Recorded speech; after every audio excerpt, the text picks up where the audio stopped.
In the desert, nature has created a very different, no less beautiful living system. And while this arid landscape may seem lifeless, it is very much alive. The plants and animals that have learned to survive in these harsh conditions make use of what little water they can find and avoid the scorching rays of the relentless sun. The American prairie once appeared as desolate as the desert, but over time, rainwater and nutrients gradually penetrated the hard surface of this land. Even the hooves of the mighty buffalo helped create the rich soil that would one day become home to the American farm. Like him.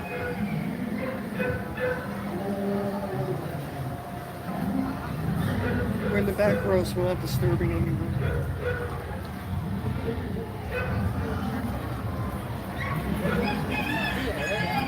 What? I really want you Of all the forces at work on the land, humans have had one of the most profound effects. The need to produce food for a growing world led to the enormous use and sometimes overuse of the land. In our search for more efficient ways to grow food, we often fail to realize the impact of our methods. Yeah.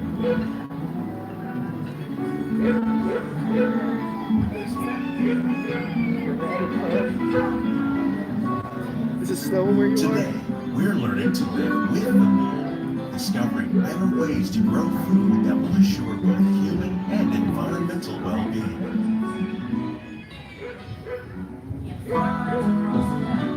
Hey, Roy.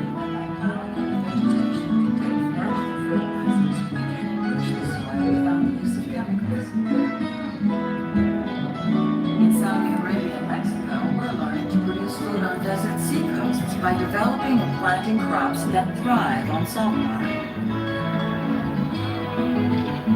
Here at Epcot, we're learning to reduce the need for pesticides by using natural predators like ladybugs and wasps to control pests. In Japan, we're learning that by adding composted leaves and other plant material to our soil, we can reduce the need for fertilizers.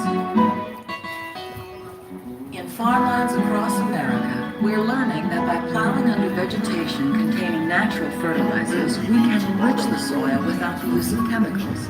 Yet still respect the needs of the land. Some of the answers are being discovered just ahead. To help us maintain these carefully controlled ecosystems, and for your safety, please remain seated in your boat at all times. Thumbs away.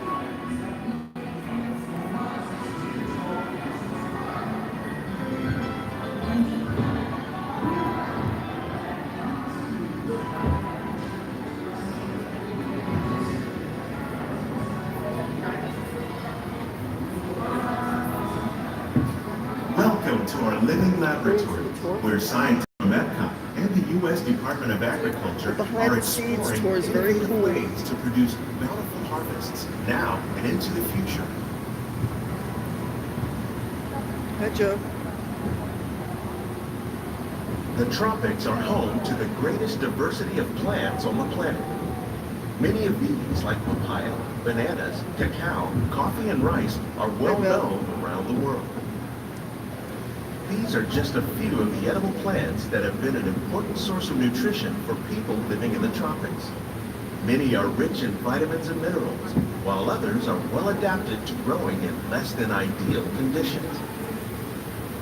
Some, like the water lily, thrive in wet, swampy areas and waterways. All parts of this plant, even the flower petals, are edible. The starchy root of the plant has long been used to make flour for baking.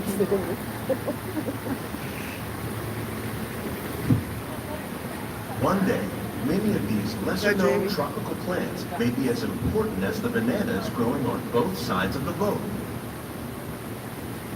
More than 28 million tons of bananas are eaten annually, making it the most popular fruit in the world. I think I should get like a piece of fruit. Bring something on the board, like Hershey, maybe a little candy bar.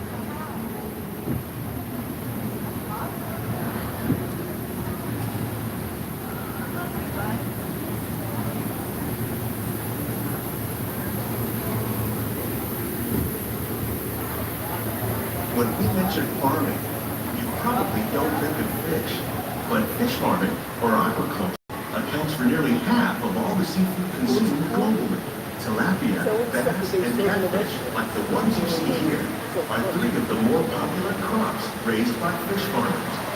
The sustainable system we're using here recycles the water in the tanks.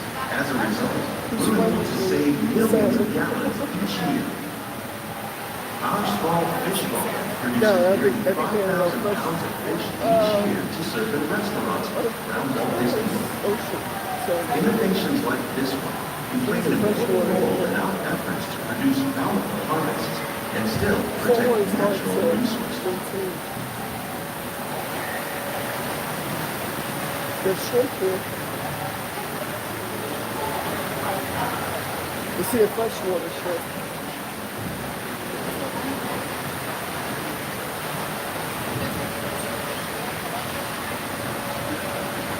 We just ate at the coral reef, so we ate some of this fish here. Edible plant species in the world. Most of us are only familiar with the handful that make It was up our cool in everyday here, diet. like it's The common grains growing that here, bright sunlight. It was maize, getting dusk. sorghum, and millet, plus Very rice, cool. account for nearly 2/3 of our global food consumption. Learning how to increase yields of these staples is an important Oh, goal that's of cool. research around the world. How cute the fountain.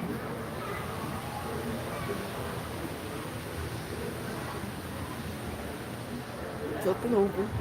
Can't get her in there. These plants are definitely on Snow- their I'm way missing up. snow. I'm so Innovative jealous. growing techniques like these increase yields Losing the while jealous more of snow. efficiently using resources It's like 80s water, here. That's what fertilizer, we're and dealing with. pesticides. Horrible. Another innovation at work here is our integrated pest management program. By populating our greenhouses with beneficial insects that prey on harmful pests like aphids and flies, we are Yeah, I'll get kicked significantly out of here. reducing our reliance on conventional pesticides. We're growing these crops using our nutrient film system. This technique precisely controls and recycles water and nutrients. With it, we can produce over 27,000 heads of lettuce a year in Try this not one to. small area.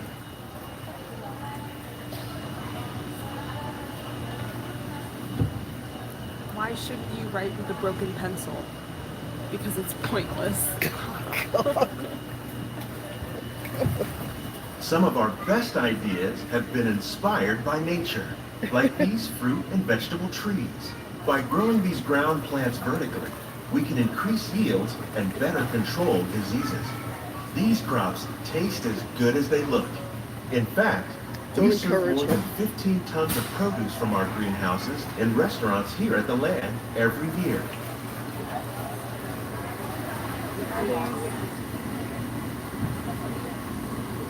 Those peppers.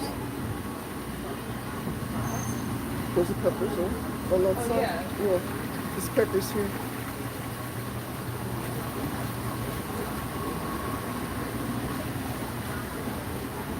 I did the banana. The go to future the of doctors. agriculture may Because he include wasn't innovative feeling ideas well. like this vertical growing system. Plants grown in this way use Oh, a Lord. fraction of the space required by traditional growing methods. That saves water and increases production. The aquaponics system on your left combines hydroponics with aquaculture. The fish provide a natural source of fertilizer for the plants, and the plants help keep the water clean for the fish. It's another great way to produce more while using less. In our lab, Epcot scientists are working with the U.S. Department of Agriculture on a number of innovative projects. The goal of these efforts is to produce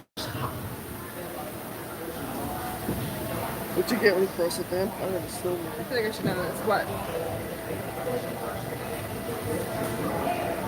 I'm here for these jokes.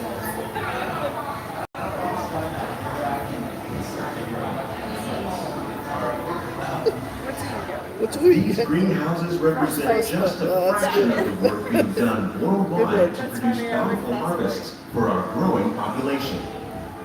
I'll add that to my arsenal. Scientists, farmers, and even backyard gardeners are doing their part to improve the quantity and quality of foods that we Why was all rely Cinderella upon. so bad at sports? Together, we can She had a continue pumpkin to for a find coach. more ways to increase food production and Sorry. protect our precious natural environment. Only then will we truly be What's it like? living with the land. Say it to me. The mirror's on me. No, that's fine. On behalf of Walt Disney World, we hope you've enjoyed this unique journey through our living laboratories. If you'd like a closer look, then check out the Behind the Scenes walking tour.